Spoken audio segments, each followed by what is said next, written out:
It's not like I had this. I mean, I just got this thing filled. So, you know, this is improvements coming from a judge. No,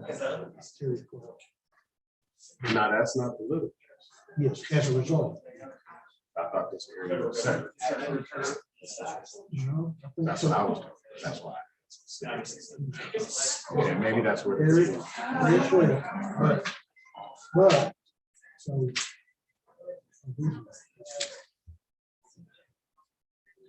Okay, sanitary sewer.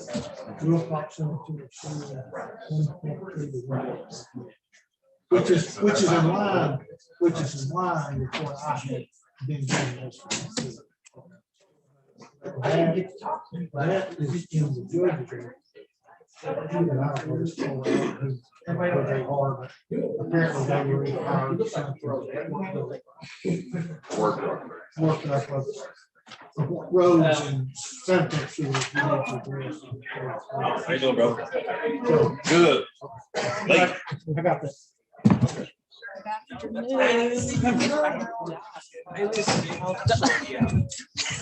you had just as much opportunity. You see that? It just showed me.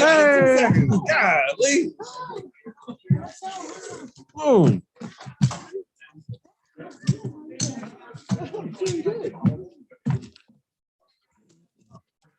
Hey, Chip. Good afternoon, ladies and gentlemen. Welcome to our Tuesday, July the 13th council agenda session. I now call this meeting to order. On ordinances, first reading, we do have, I don't think my working again. Okay, here we go. Now it's working.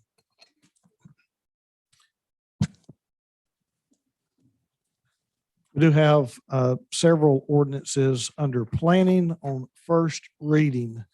Council, if you would peruse down through these planning items and let me know if you have any questions or comments concerning any of these planning items. Mr. IT, we have the IDB board on my screen. Can we transfer that to the council? Carrie Hayes is wanting to speak.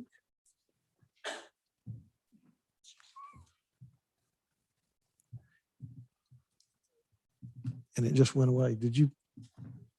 Councilman Ledford, is that you? Yeah, here we go. Oh. Okay. Councilwoman Burrs, we are going over our planning items for tonight's Sure, reading. I'm going to defer two of them until the 27th Okay, because we need to do some more clarification. okay. All right, very well. Any other questions or comments concerning any of our planning items for this afternoon?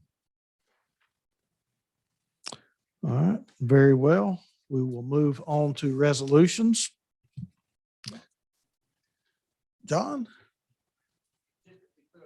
C3 text amendment, since there's an alternative version, I think Council Liver, that can be bumped back 2 weeks. Is that right? I just want to make sure we're all in the same. What's the thoughts for that C3 text amendment? Do we know? Councilman Ledford? So we have an alternate version to the C3 amendment. I like what we came up with as an alternate. I think it provides the flexibility that I think council was looking for from our planning and zoning committee. So I would like to ask our vice chairman, we have an alternate version for the C3 flexible plan. What would you like to see? I'm ready for it to be sent to you. Hit your button. Mr. Chair, I'm happy to hear that as soon as absolutely possible. So whenever we can have a committee meeting to send that over, that would be great. I think this to see attorneys, there's one additional change they're making to it. So I imagine certainly by tomorrow, they'll have it or next couple of days. I mean, I'll defer to the city attorney's office on that.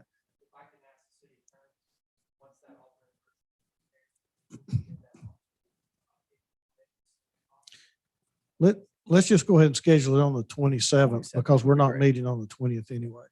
27th would be great. We'll hear it on the 27th. Thank you.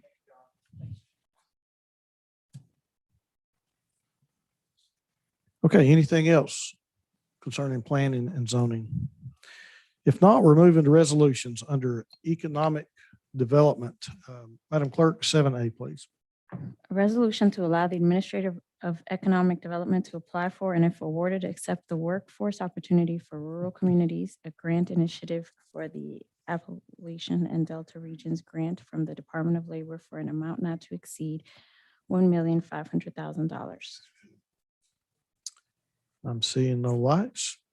B, please.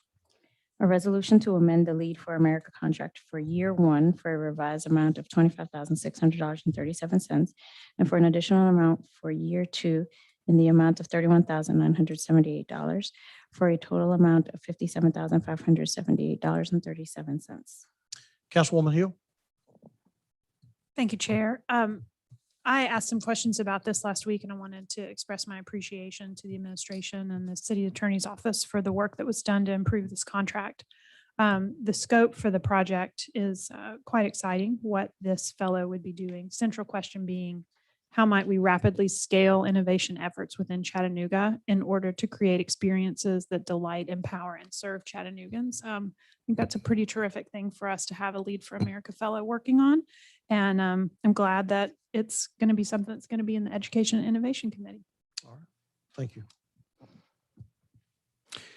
Madam Clerk, if you would take C and D together. We had some questions last week, and I think we have two gentlemen that's ready to come and address the council. So just go ahead and take C and D together. A resolution confirming the mayor's appointments of Anthony Sammons as the Administrator of Community Development. D, a resolution confirming the mayor's appointment of Chris Anderson as the Administrator of Innovation, Delivery, and Performance. Chief, you want to come and introduce these gentlemen and then let them give a brief statement or remark, and then let the council ask whatever questions they may have. Yes, sir. I think we can start with Mr. Tony Salmon, since he's closest. And Tony has been with the city through a couple administrations. I'll let him tell you about himself and his experience and how excited he is about his new appointment. He most recently served in the Burke administration as the Deputy Chief Operating Officer, and he's had other positions at the city since then. But I'll let Tony come up and say a couple words. All right. Good afternoon, Mr. Sammons. Good afternoon, Mr. Chair and members of council. I'm first humbled and honored by Mayor Kelly and the administration for their confidence and selected me to fill this role. I have been with the city for 15 years, celebrated my 15th anniversary on the last week of June. And I have served in many capacities for the city. I've learned a lot. I am a person who believes in getting into the thick of things and trying to make things happen, trying to find ways of being able to address concerns or obstacles and try to find ways around them and bring resolution to whatever the concern is. Primarily, my whole career here has been as a servant to the citizens of Chattanooga, working collaboratively here with all our comrades as well as partners in the city. And so I'm looking forward to the challenge. I'm looking forward to moving the direction of Mayor Kelly's agenda and taking our services to the community and being able to better serve our citizens. Thank you, sir. Do we have any questions for Mr. Sammons? Councilman Hester. It's not a question, just gonna say, congratulations, and we're just looking forward to working with you. And I like that, serving to the citizens too. Looking forward to it. Thank you. Thank you. Councilman Lit. Thank you, Mr. Chairman. So first of all, very proud to have a nearby neighbor of mine in District 4 constituent. Being in such an important role, I've enjoyed working with Tony over the last 4 years. He is not only diligent, professional, honest, and has a complete knowledge of his field, but he is the one of the best dressed people I've ever met in my life. And I've got a lot to learn from him there, but I want to be Tony when I grow up. That's not Thank a you, bad sir. thing. It's not a bad thing. No, but Tony, I want to let you know you have my full support and vote this out this evening because I believe you are the right person for the job. Thank you so much. Thank you. Councilwoman Coonrod. Thank you, Chair. Hey, anybody that could tie a bow tie like you do with their eyes closed, you really deserve to be the deputy. Thank you. Thank you. But I'm glad that you're being appointed to this position. Really wish that it was an appointment. So when the next person comes, we won't have to be scrambling to say where's Mr. Salmon's gonna be at, which department he's gonna be working in, all this kind of stuff. I could just imagine with all the transitions coming in, how stressful that could be if you're gonna have a job or not, you know. But I am thankful that you're gonna be still with us. We do understand it's a lot of work that needs to be done, a lot of work that need to be undone too, so we can move forward in Chattanooga. That's all I'll say for now. But Well, thank you. Thank you. I'm looking forward to the challenge. Absolutely. Councilwoman Burrs. So you know what I gotta say. So now that they've given you all these accolades about being well-dressed, do you want to tell them or do you want me to? You do it so colorfully. I'll let you do it. Colorful is a very good word. So this is a man that's impeccably dressed all the time, except one. Please put this in all the press reports. So he's standing on the corner. I'm rushing into City Hall and I see this bag man standing on the corner in Bermuda shorts, flip flops, what else? In a baseball cap. Yeah, a cap and a cap. And I'm going by, zooming by per usual. Yes, I was speeding if the police are here. Yes, I always speed. Yeah, those things are advisory only, aren't they? The speed limits. I mean, anyway, and I do a double. It's not funny. They're going to get me one day. And I do a double take. And who's standing there? Tony. He tried to tell me that he was going on vacation. I was. Yeah, well, that's a lie because I could go on, Tony, because you will never live that down. This is a man that looks perfect, speaks perfectly, does wonderful things all the time, and you got caught. Now, I'm a politician and I can be bribed not to talk about it anymore if you want. Or go ahead. I like chocolate, yes, Tony. I like chocolate. in all honesty, yes, she did see me in my apparel as I was waiting on my ride to go to the airport. And I always try to go to the You airport were dressed flying out comfortably. of Chattanooga looking like that. Anyway, Mr. Chair, I know you want to keep a tight schedule, but we're so serious here and we could use a little levity since Earth is not a major planet. And I'm proud of you. Thank I'm you. proud to have you as a friend and I'm proud of all the work you're doing and you will not live it down. Thank you so much. Well, you know, since we're telling clothes stories on Tony. I knew that was next. I really thought that's what she was going to bring up. The time that we were in our Zoom meetings. Yeah. And I had to bring Mr. Salmons back on a purchase item and he was already in his pajamas and the screen. No. They were And the not screen pajamas. just brought him right up and Full disclosure, at the conclusion of my report, I said, "Oh, I'm done," and I did. I would always have my change of wear right next to me, and I started taking my bow tie off, and I had on a sweatshirt, and I heard my name again, and I was like, "Wait a minute, what?" And so my camera was always set not to show my visual, but the screenshot. And all of a sudden, I see the camera come on, and I'm trying to hit the button, and I couldn't get to it fast enough. And I was like, "Okay, it's done. It's done." And Councilman Ledford said, "Oh my gosh, he's already changed clothes." So yeah, it happened. Yes, absolutely. So you know what's ahead. All right, we've got one more, Councilman Burke. Tony, I think you're an awesome guy, great friend, great mentor. Just for the record, for everyone, the administrator of community development, what does that entail? What does that job looks like to you? What does it look like to you? Well, first, it looks like home to me. Okay. Several of the departments that will be under my direction are departments that I pretty much was reared in coming into city government.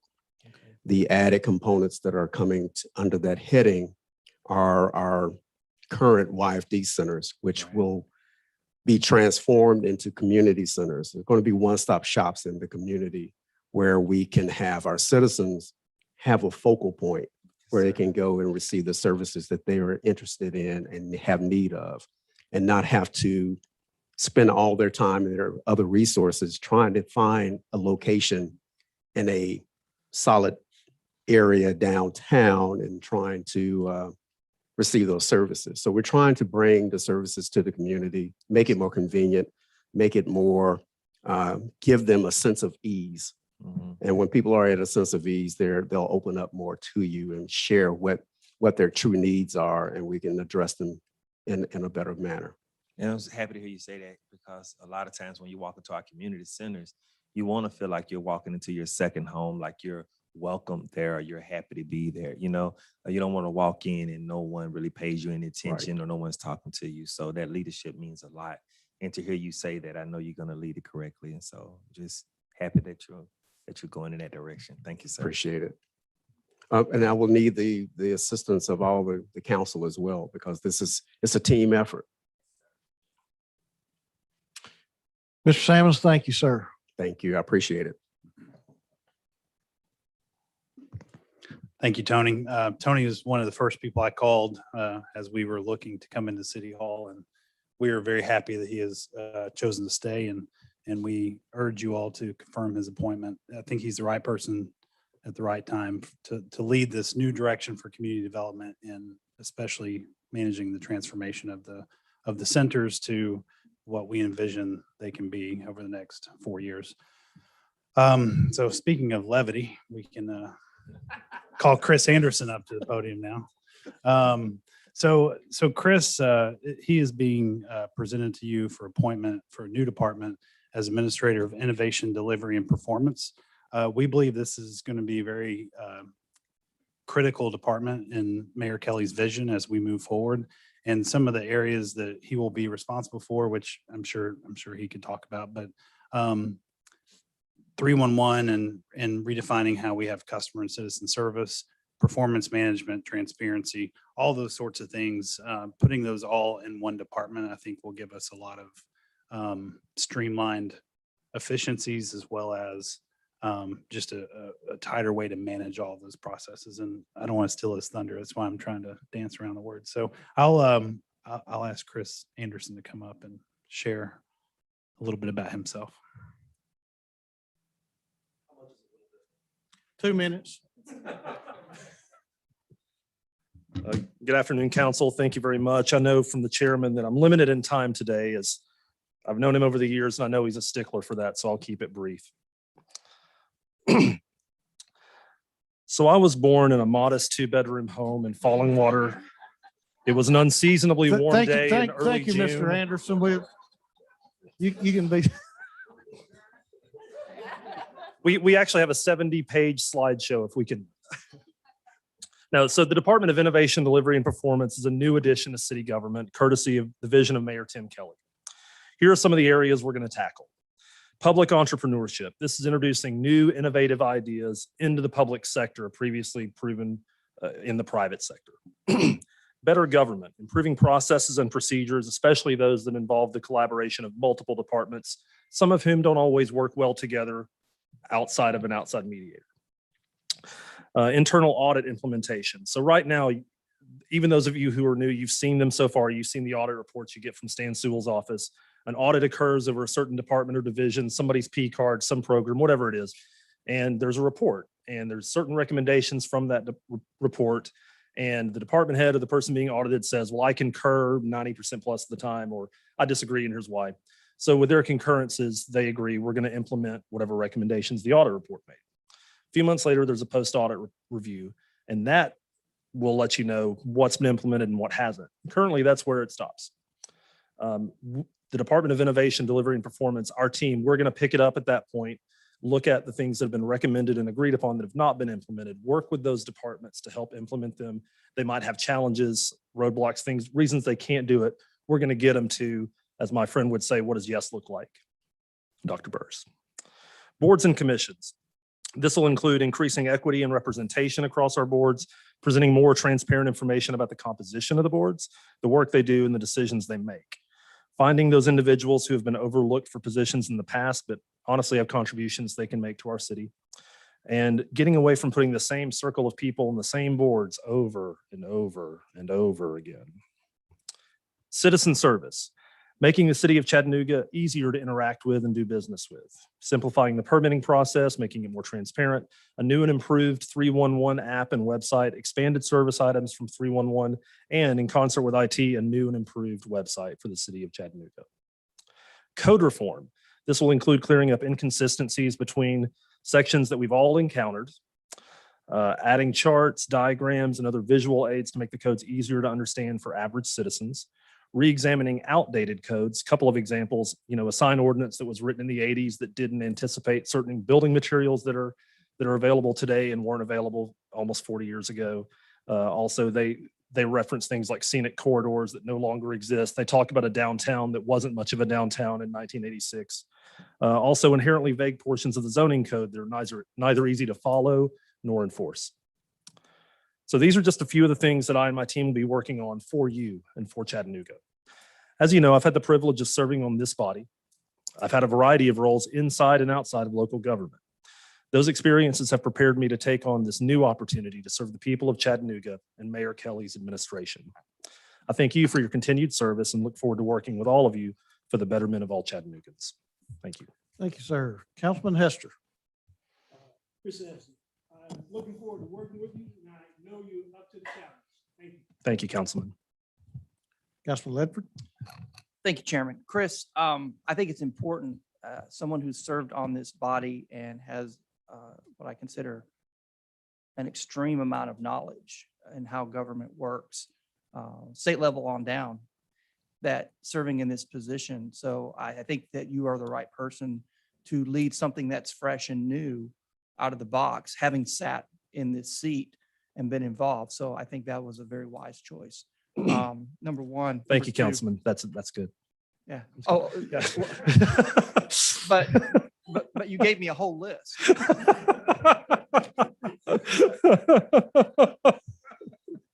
Seriously. Chris, there's a lot of areas you and I have had a lot of discussions, my passion in zoning. There's a lot of things that need to be addressed. I think that your perspective and your eyesight on this will provide a lens that's much needed. And I look forward to seeing what comes out of your department. Thank you, Councilman. And you're a really good dresser and all that other good stuff. I can't follow Tony Salmons on anything with apparel. Councilwoman Coonrod. Better government caught my attention. He said that's what you're gonna be doing, so we can go back years. Starting with that recall in 2011. 2013. Trying to get better government. But I'm glad that you recognize that we need to have our boards more equitably represented, because there's more than 5 Black people, I promise you, that can serve on these boards, and we recycle those same 5 people as if they're the only one out of 100,000 people. The code reform that, because those outdated, there's a lot of stuff with that, and it hinders communities from truly growing and people investing in communities. I often wondered and asked, like when we get these internal audits and he say, this is what we're recommended, and council has consistently saying, well, what are we gonna do with it? Are they gonna implement it? Is it just a report we get? Is anybody paying attention to this stuff? And then the same thing continue to happen. And it's like, wait a minute, it was an audit done about that. Right. So I'm glad that someone finally is saying, hey, we need to implement these things. We need to begin working with the departments to make sure nothing else is happening behind it. So thank you. I'm really looking forward to work. At first, I gotta say, I'm excited you were part of the administration. You know, even though I gave y'all a pass for these 12 weeks or so that you've been working anyway. But I'm excited. I think, you know, also, you know, Tony, he was deserving of it, but you know, being a part of the Young Dems together and other things that we've been involved in it, like I've just watched you over time, just develop into the guy that you are now. And you're really passionate about the work that you do. So I'm excited that you got this opportunity to add to your resume. And, you know, I don't know what your plans are, you know, your next moves or anything, but I most definitely could see you going beyond just being here, right? So just wanted to say that, thank you. I'm glad that you took the opportunity, you accepted them saying, hey, come on board. They probably didn't give you much of a choice, but I'm glad that you'll be serving in that capacity. Well, thank you, Councilwoman. I value our longstanding friendship as well. And don't worry, I would never accuse you of giving me a free pass. Councilman Byrd. Thank you, Chair. Chris, you know, we cool. I appreciate everything you've done for me over the years. And, you know, we've always had a great relationship. I do look at you when I need some guidance and some understanding of some things that I may didn't understand as a fresh councilman. So I'm happy that you will hopefully be appointed into this position and, you know, you'll get that confirmation. One thing you said about, you know, making sure that people work good together, like the departments are working good.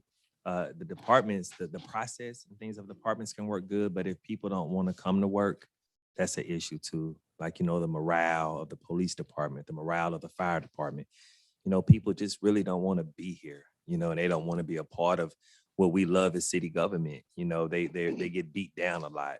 And so that can hurt work performance. 311, everyone I talk to, you know, the morale in every department, city court, is terrible.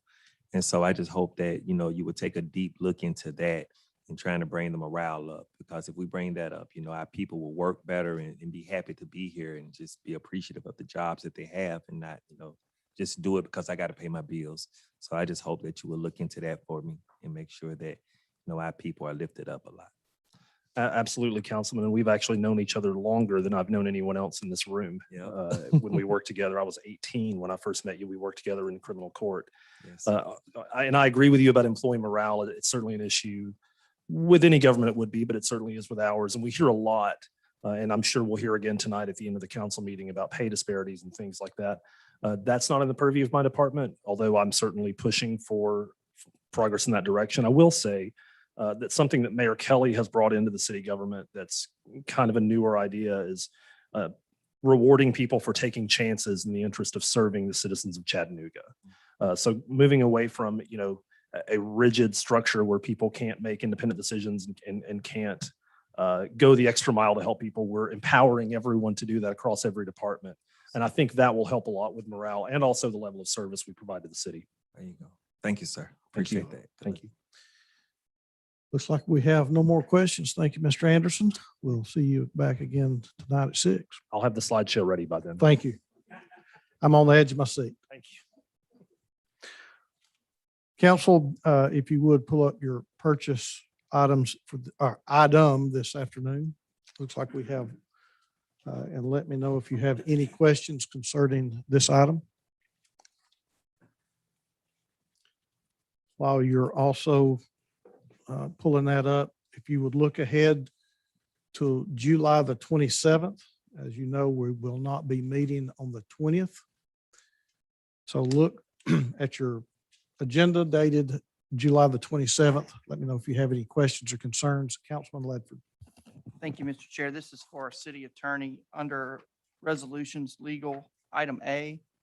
It reads to engage the various law firms listed below, but it does not list any firms. Do we need to add those firms to the caption?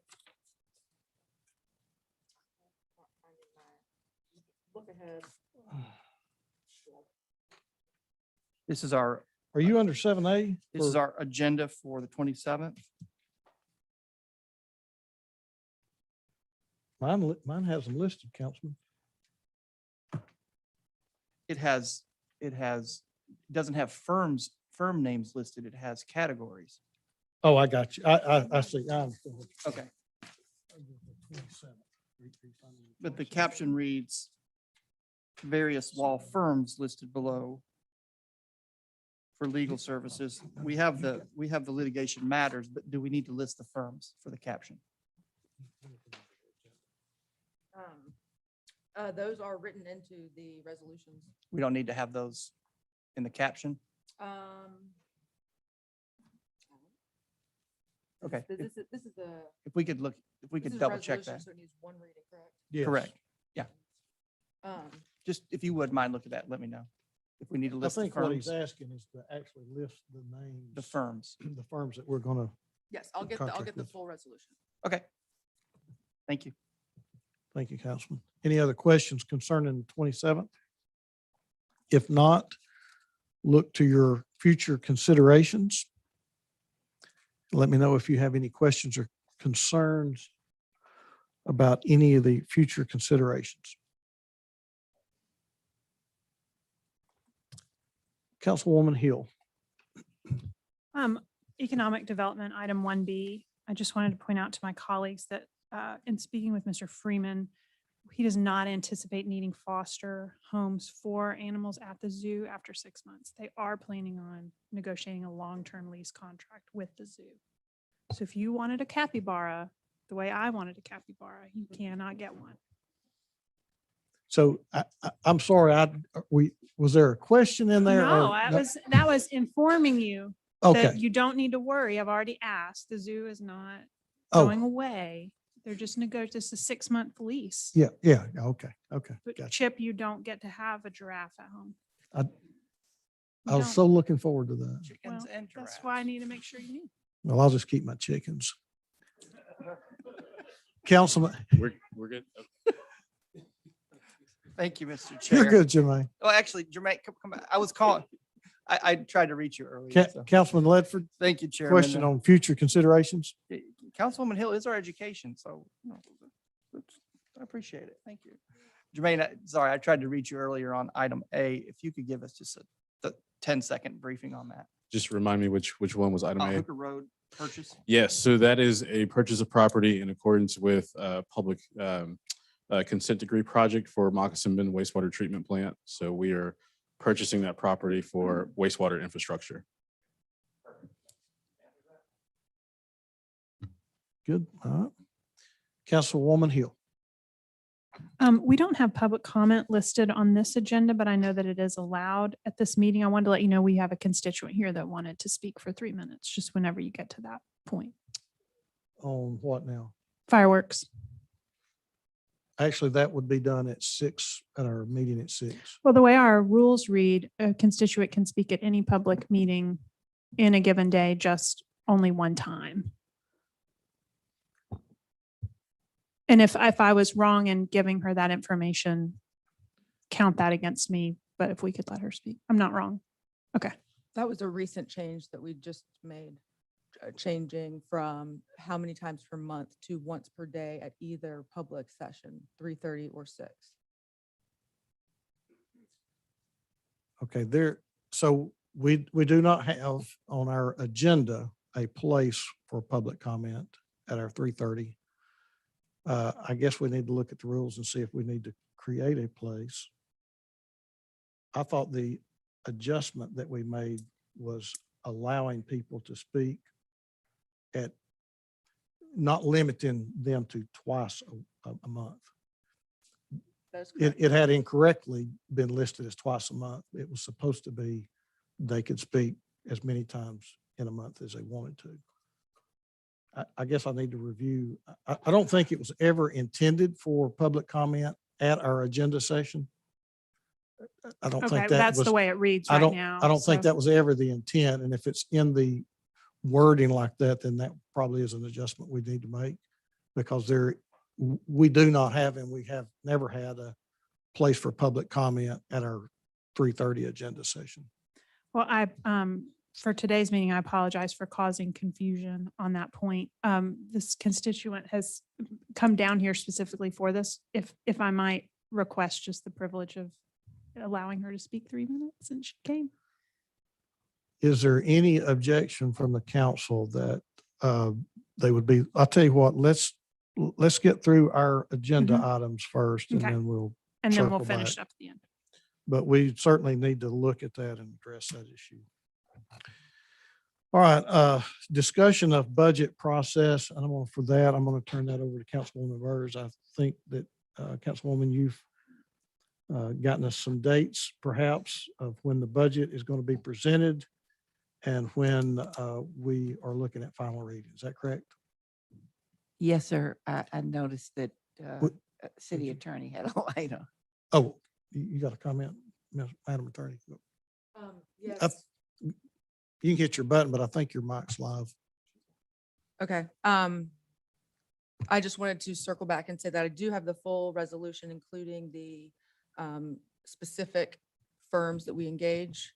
If you wanted to review those at this meeting, I can read them or have them printed, I suppose.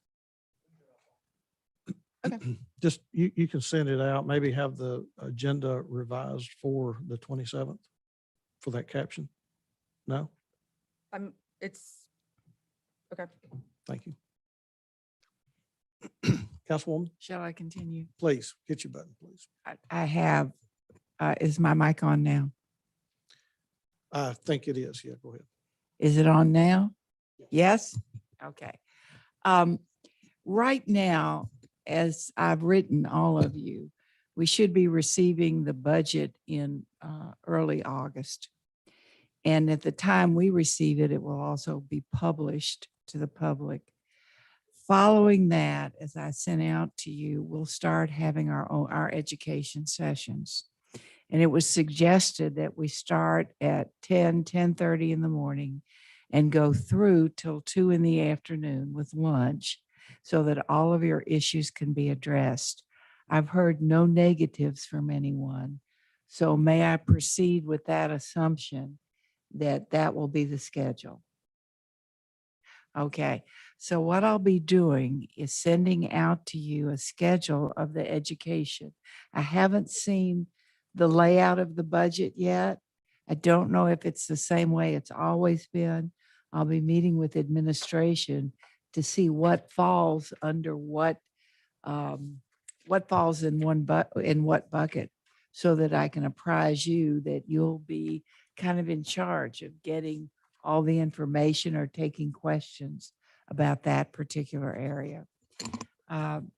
Council has requested, Brent, council has requested a couple of things.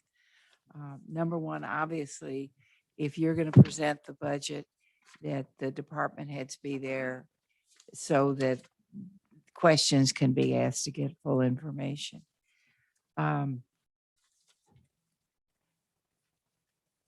I think the other questions I'll talk as we talk about process with you later on.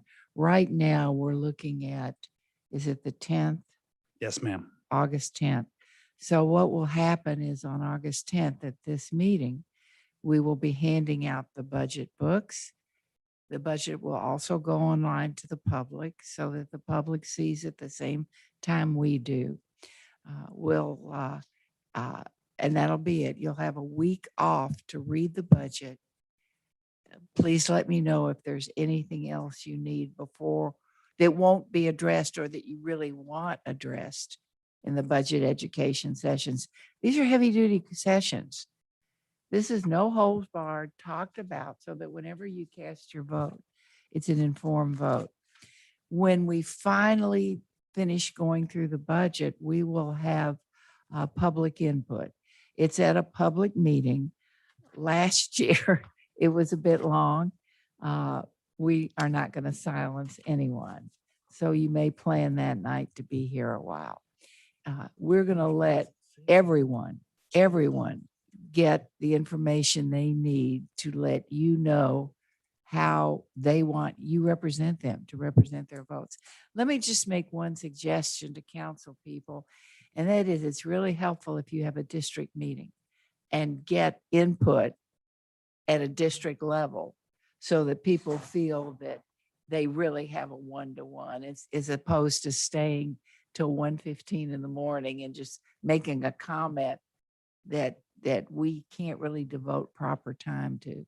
So if you would have district meetings or however you do it, and get input from your folks once they've looked at the budget itself. Let's keep things budget focused. Everybody has energy about what goes on in a city, but please let's keep it budget focused. Thank you, Mr. Chair.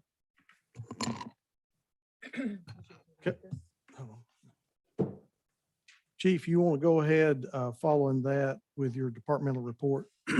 Yes, sir. We will need the screen for this.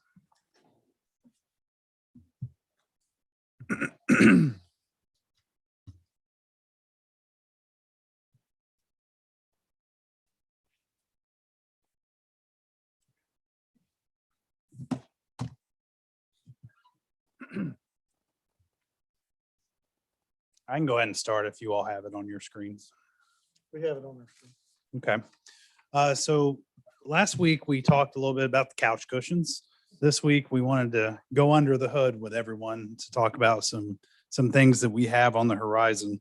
On the first slide, or I guess the second slide, if we can scroll to the next one. Kyle, I think you have to do the slides. Okay.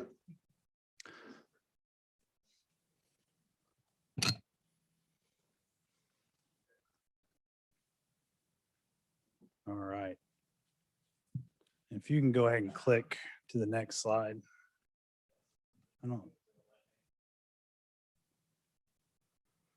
I'll go ahead and start talking. So the American Society of Civil Engineers reported this year that infrastructure problems cost U.S. households about $3,300 per year.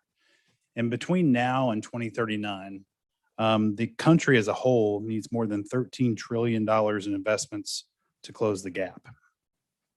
Chattanooga is no different. We face shortfalls and infrastructure problems throughout the city, just like many cities do.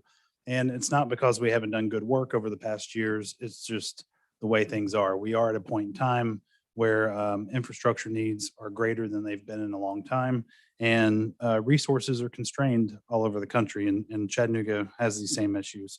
So this presentation will contain some numbers that are maybe jarring or challenging, or however you want to look at them. They're going to be big numbers, but this is really meant to show the magnitude of where we are in terms of facing infrastructure problems and how to revitalize our city's infrastructure. So while it's financially impossible to repave every road or rebuild every bridge, we are committed to doing as much as we can over the next several years. On the next slide, we'll talk a little bit about roads. So just to give you a snapshot of road conditions from 2010 to 2020, you can see that we have a decline in our excellent road conditions from 49% to 19%. Good road conditions have actually increased, and that is, pretty much related to the fact that we've increased in paving over the past several years. But you can also see that fair and poor conditions have increased. So over the past 10 years, we have seen a decline in the condition of our roads. If we go to the next slide, we'll talk a little bit in detail about how we rate roads. So the paving condition index is a score between 0 and 100. The current average of road conditions in Chattanooga is a 62 PCI, and that's across 2,352 miles of local roadway. So once a road's condition drops below 40 PCI, that it means it's defined as a poor condition road, and it generally requires significant structural repairs, not just milling and paving, but much more structural in nature. So if we spend $1 on preservation of roads, we can eliminate or delay spending $6 to $10 on reconstruction.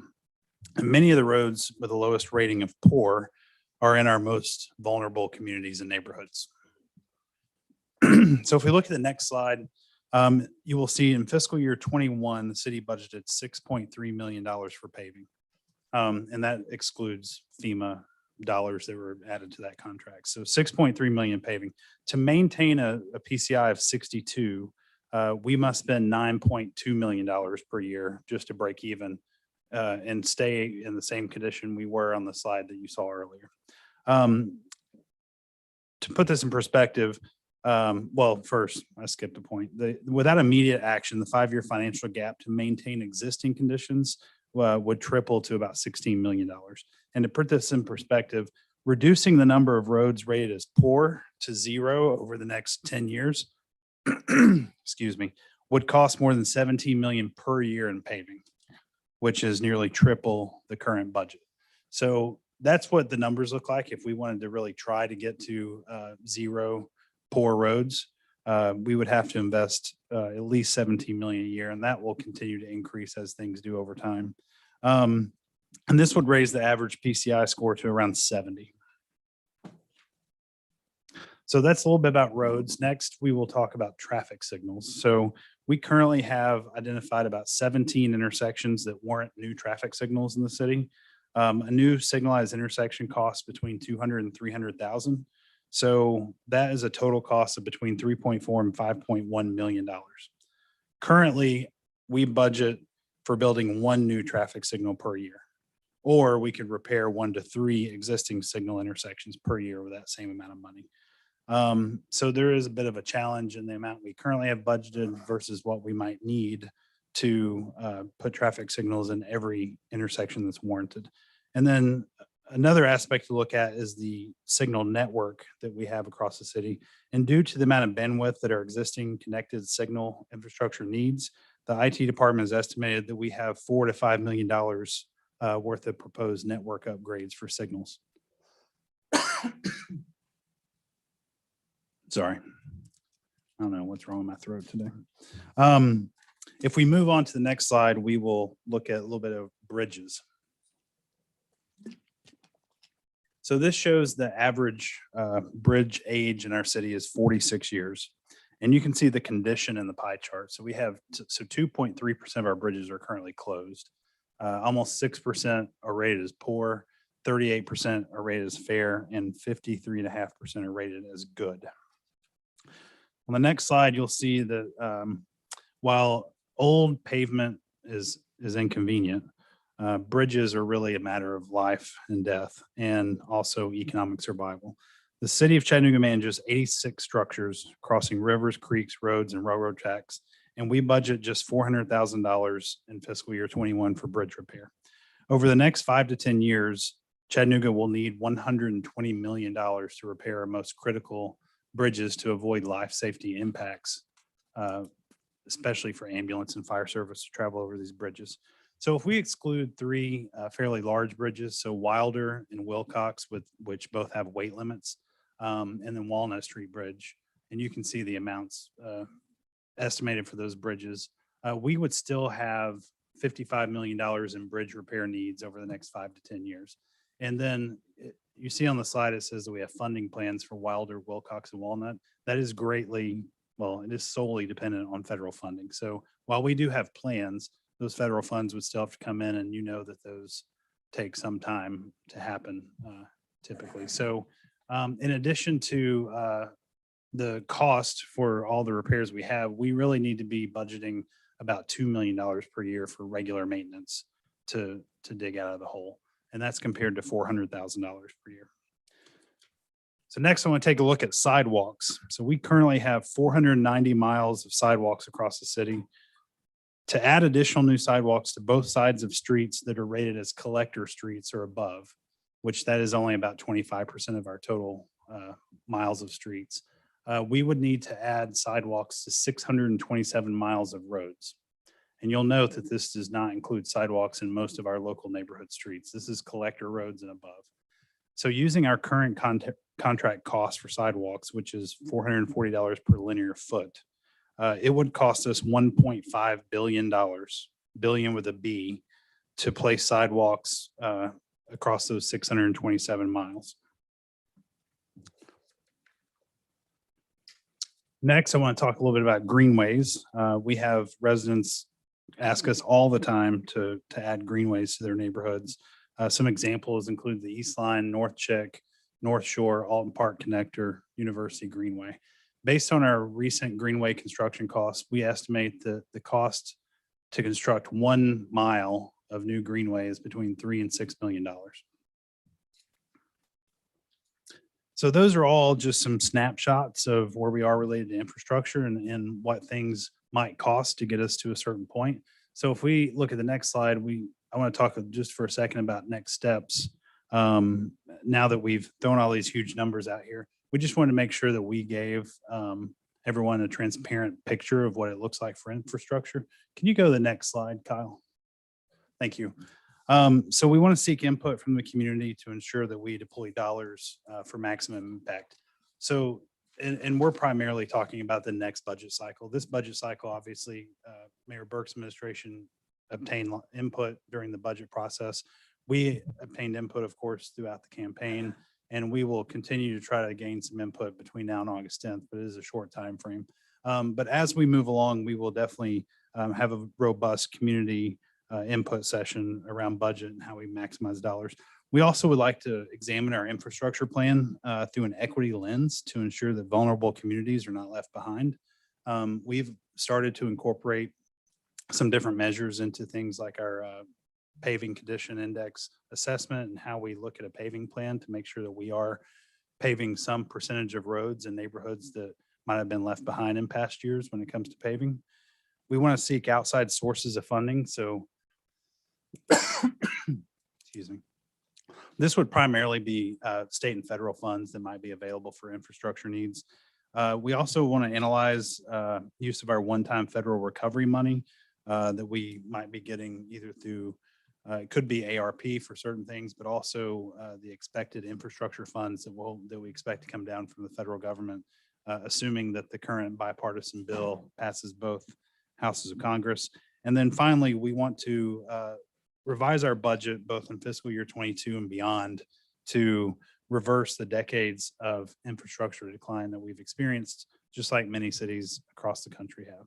So that's where we are today. And we just want to make sure that we gave you all and the public a look under the hood as we start thinking about infrastructure challenges down the road. Thank you, Ross. Chief. Council, any questions or comments before we move on? I just want to make sure everyone caught that you called me Ross Perot.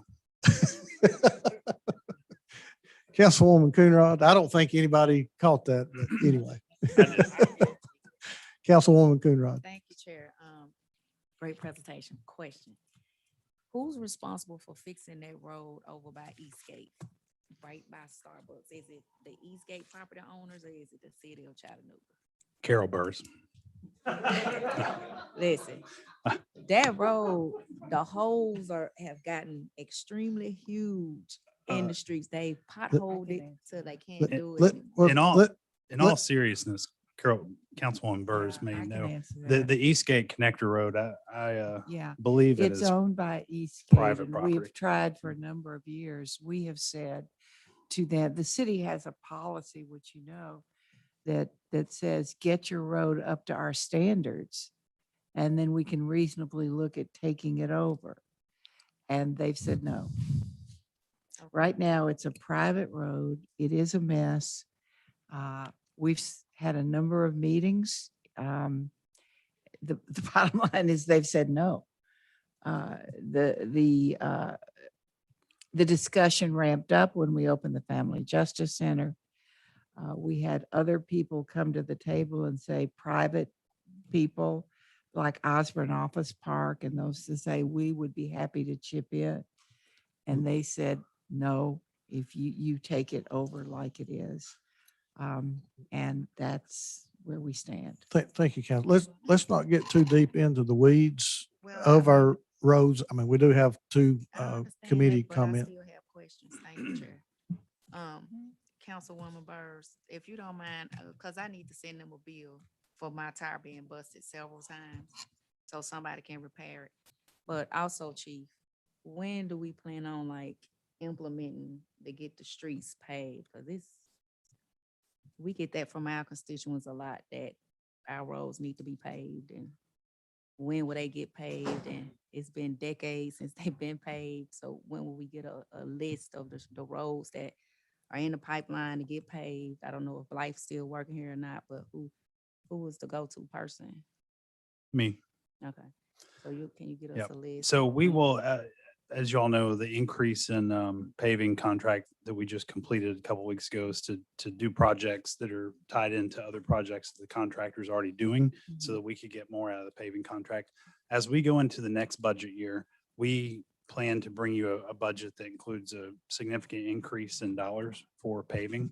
And at that time, we will be able to start talking about how we think what our recommendations are for where those dollars go. And then we will meet with council members individually like we have in the past to identify the roads in your districts that you believe are the most pressing. And also we'll use the paving condition index to show what our plan is over the next 4 years.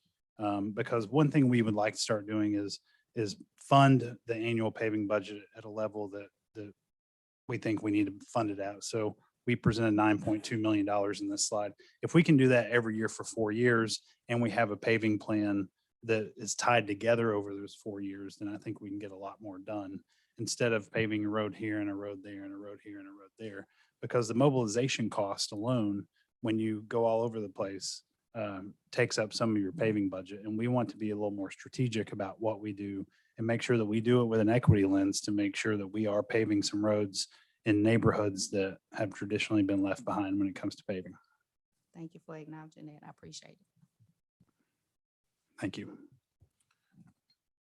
Councilwoman Burrs. Thank you, Mr. Chair.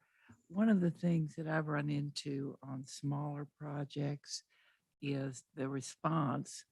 I mean, sometimes people in my area get so frustrated, they'll say, I'll pay for it if it's just a little project. But the answer is from government is capacity. So even if we have the budget to do it, the answer somehow is, well, we've got the money, but we don't have the capacity, which is a buzzword for, I'm not sure, it's a buzzword for we're not going to do it. But the bottom line is, I think that there's also that issue of capacity. I don't want us to hire people or give out contracts with people that aren't nimble, that can't meet our need. And I think a lot of that falls under capacity. So it's just a comment. Thank you. Thank you. Chief, I'm not seeing any more lights. Thank you, sir. For letting us take a look under the hood. We'll do part 2 next week. All right. Looking forward to it. All right. That takes us through our agenda items. We do have 2 committees this afternoon. Councilman Hester, if you have no objection, you are listed first under committees, but I think we do have the part chair here who's a volunteer that I would like to take Public Safety Committee first, if that's okay. But before we do, I think we do have one item of public comment. Councilwoman Hill.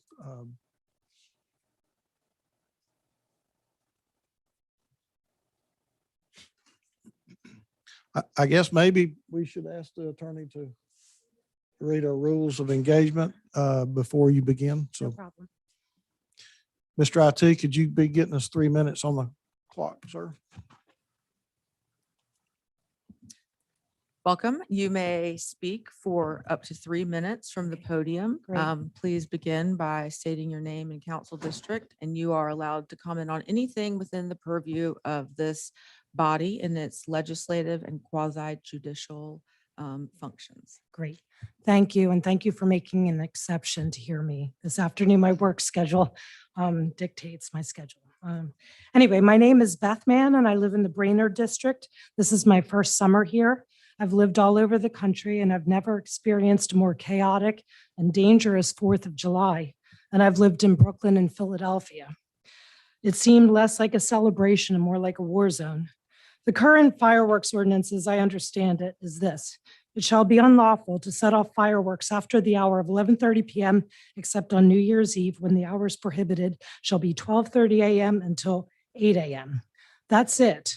So if your neighbor wants to release fireworks from 8 a.m. tomorrow until 11:30 p.m. every night, he or she would have the right to, as far as I understand it.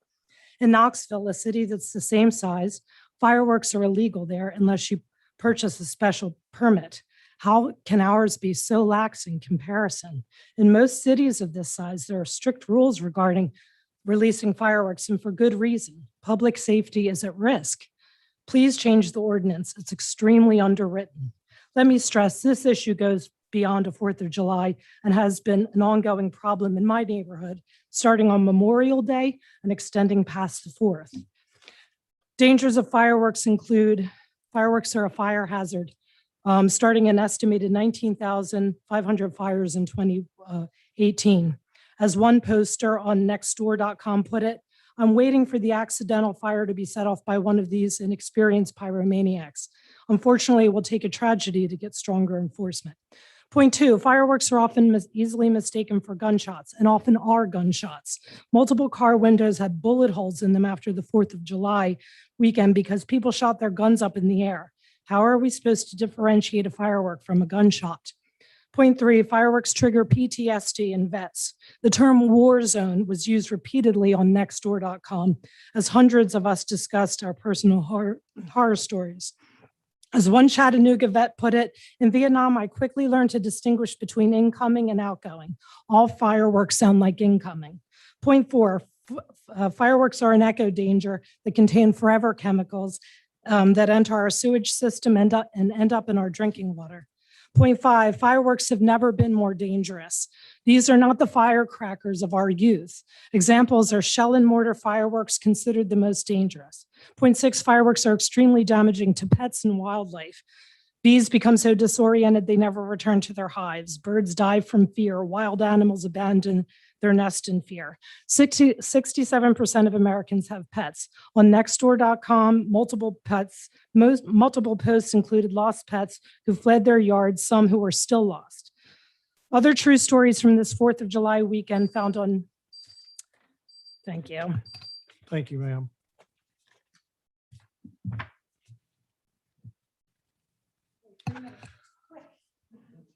Councilwoman Burrs.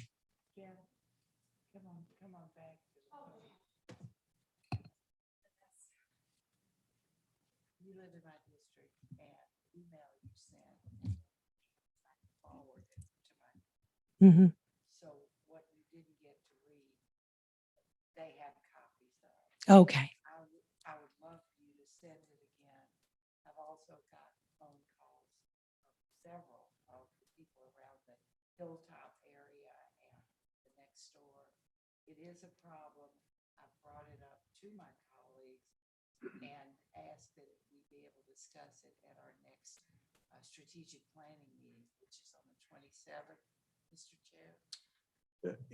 Yeah, it is, but I think we have a hearing on just basically enforcement, so we'll just have to see how time allots. Well, one of the things that I heard from talking to various people is that people aren't against fireworks. They're not against 4th of July. or No. whatever. But the points that Beth brought up having to do with PTSD, having to do with animals, having to do with taking advantage. And unfortunately, we're living in a community where people seem to be getting shot on a regular basis. And some of those happen down on Brainerd Road Mhm. that, okay, and so we get it. It does deserve a serious conversation. And I thank you so much. I was told you'd be here. I thank Sandy for arranging that for my district or whatever. But anyway, Thank I'm you. so glad you're here. Thank you. I really appreciate that. If you would send your email to me, had a lot of that in it. Mhm. didn't it? Okay. Testimonials from other neighbors. I have dozens of them. If you could upload that, Mhm. send it around again. I would love that. I would be really happy. to Thank do you. that. Thank you so much for being. Thank you. This is very nerve wracking. I admire all of you for being able to do this so freely. Thank you. Anything else? Okay. Thank you, ma'am. That concludes our agenda for this afternoon. I will now turn the floor or the chair over to Councilman Byrd for our public safety.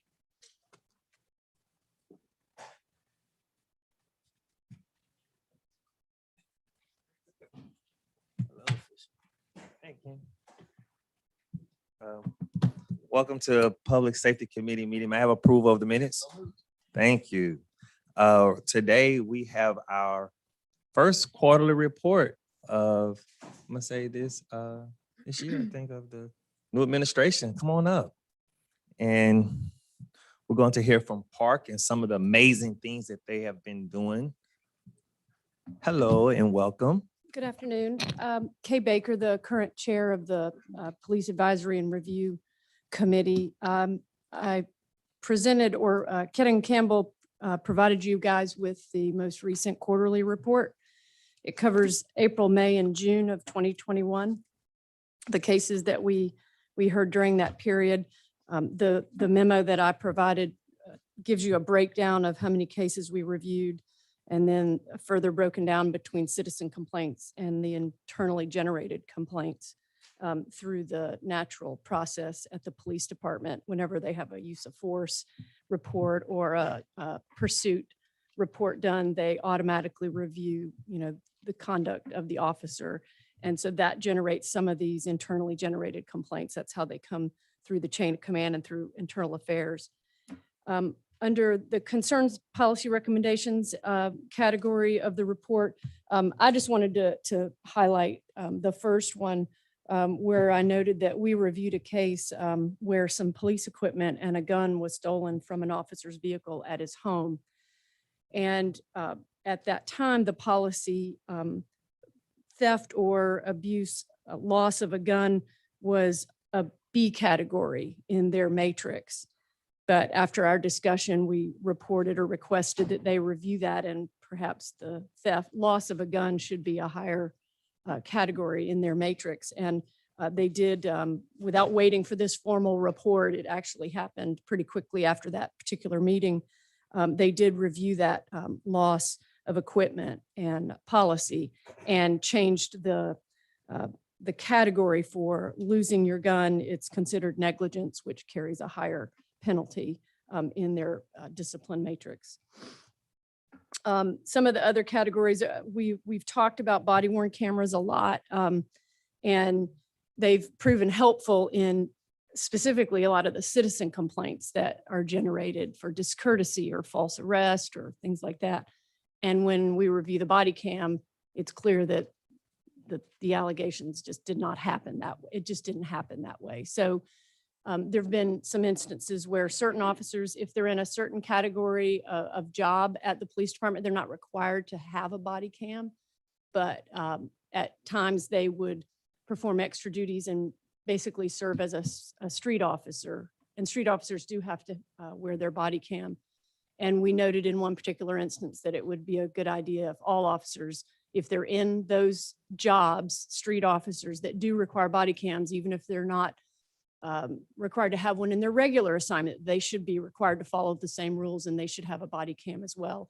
And last I heard was the chief was reviewing a cost benefit analysis to provide to the city council upon their request to see if that's feasible or if there might need to be a budget issue raised. Does anybody have I mean, you can see the report. It's broken down into the categories as last time, and I'll note for the record the COC is chain of command. I appreciate the confusion that we had last time. It's chain of command, not City of Chattanooga.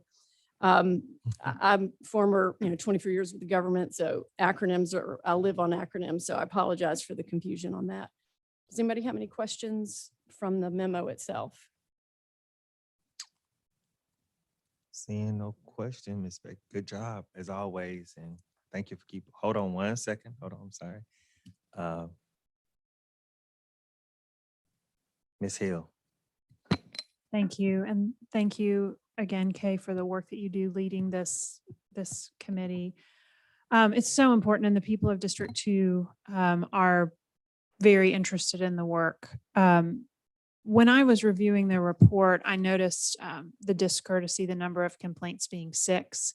And it stood out to me with just some public comments that we've had recently, some events in the news that I watched the videos of.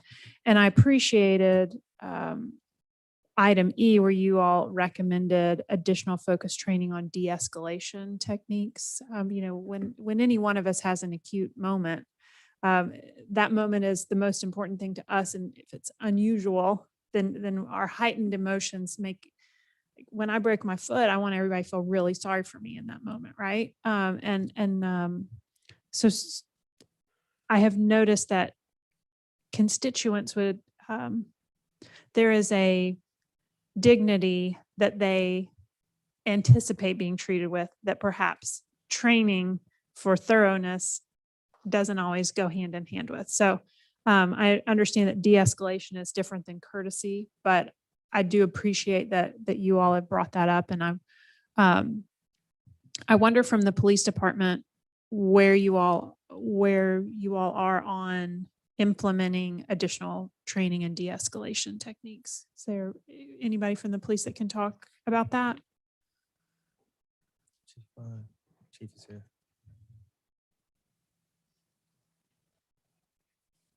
Good evening, council. Yes, ma'am. We currently have annual training in verbal de-escalation as part of our in-service. So that's actual class time that we are do role playing, and a lot of the scenarios are based off of these actual cases that we have to So deal with. the park report is recommending additional focus training. So would be interesting to know, a year from now, are we looking at quarterly trainings or just some different approach to that, just to further sharpen the skill Yes, set ma'am. there, so that our police know that they are there for our citizens, right? ma'am. And I think that could be very useful. And also the point that Park has made about body cameras, I recognize that's definitely a budgetary question. But it definitely goes both ways with the courtesy piece and de-escalation to be able to protect that officer Sure. who is there, truly for the safety of the community. And I would say almost all the time there to do their very best work. And that footage helps protect them and their families. So I would be in support of that as a council person to see that be something that shows up in the budget. Okay, thank you. So noted. Thank you, Chief. I would also just make a note. I mean, you have it in front of you, but Park only found one of those 6 to be legitimate discourtesy. So, and we review the body cams too when we need to. So,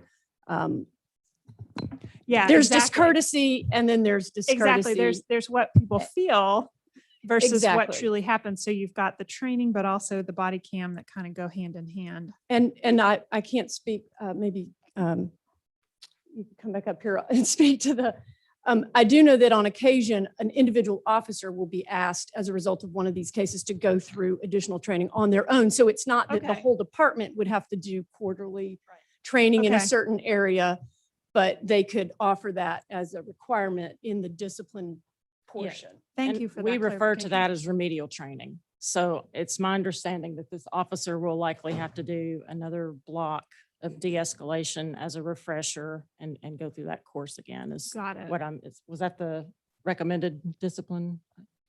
Yeah, I think we're talking about the same case. Yes. Okay. Yes. Thank you for that clarification. That's great to understand. Sure. Thank you, Chief. Is that it, Ms. Hill? All right. Ms. Baker, thank you for always being amazing. I look forward to sitting down, talking with you to see how this next 4 years is going to look and what things we can accomplish. So thank you so much. Wonderful report. Thank you. for your time. Yes, ma'am. Thank you. Awesome. Seeing that we have no more questions, that will be the end of public safety. And now we'll turn it over to Parks and Public Works Committee. Councilman Isaiah Hester.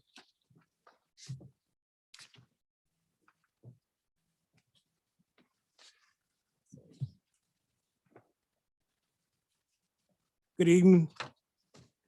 Welcome to Parks and Works Committee.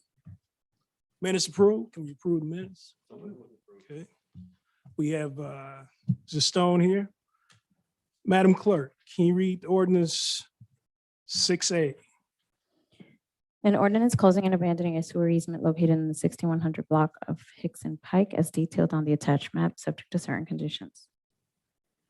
I see no hands. A resolution 7E, please. A resolution authorizing the administrator for the Department of Public Works to approve change order number 3 for Hazen and Sawyer relative to contract number W17004101, wet weather combined sewer storage Phase 1 consent decree project for an increased amount of $585,596.48 for a revised contract amount of $2,948,570.62.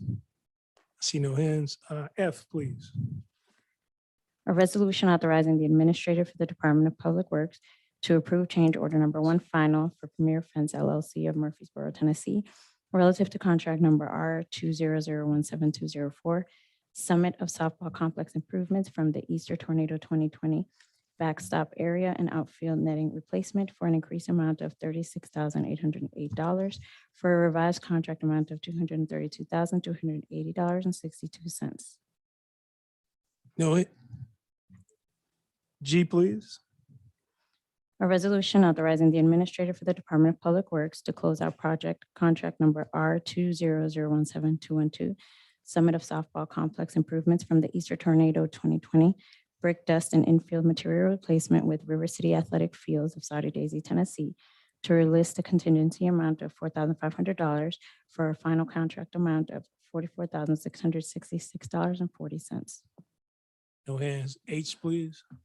A resolution authorizing the administrator for the Department of Public Works to approve change order number 5 with CTI Engineers, Inc., with SCS Engineers as sub relative to contract number C13001101 for professional services for landfill deficiency recommendation and repairs for an increased amount of $65,000 for an amount not to exceed $793,500.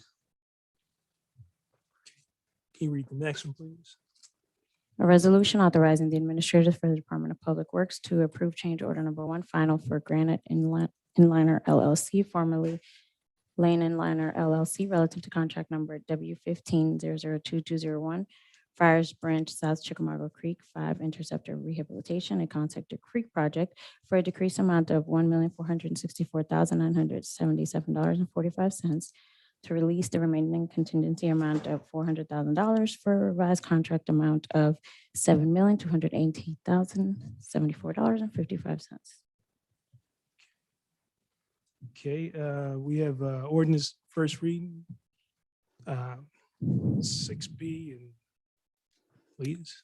An ordinance closing and abandoning sewer easements located in the 300 block of Browns Ferry and Patton Chapel Road as detailed on the attached map, subject to certain conditions.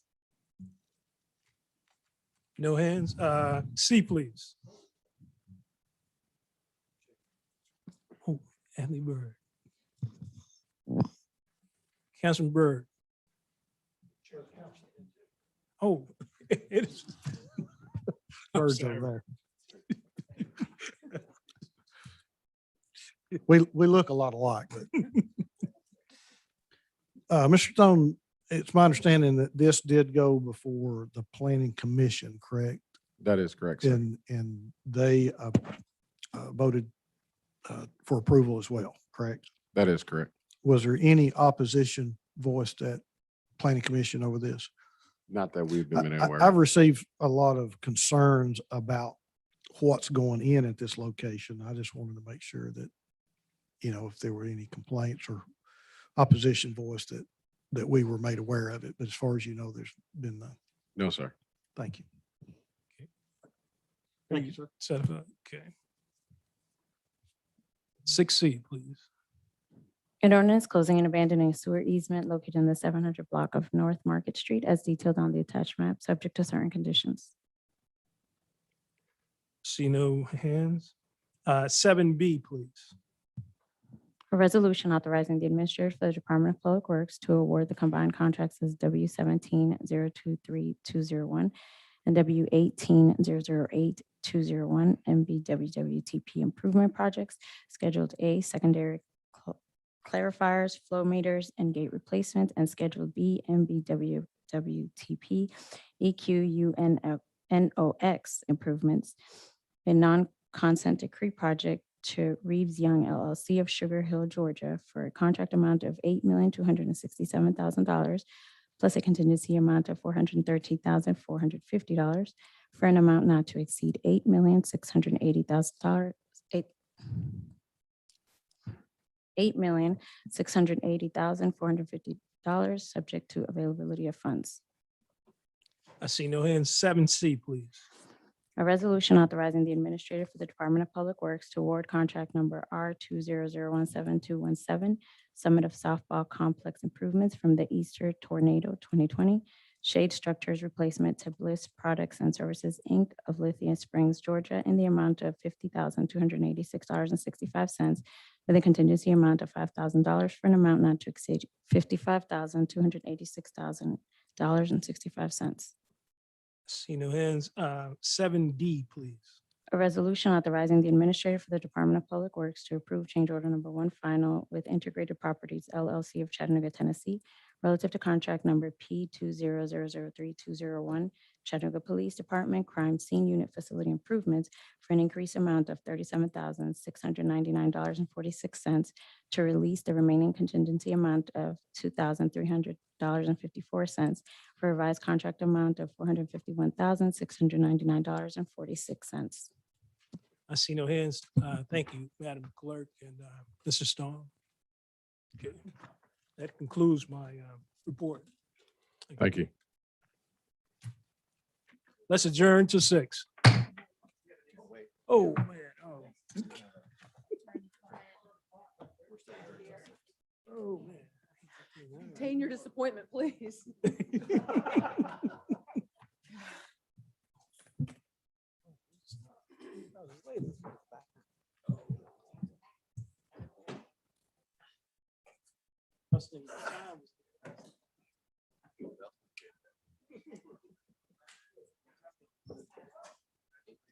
job, Tom. You were great.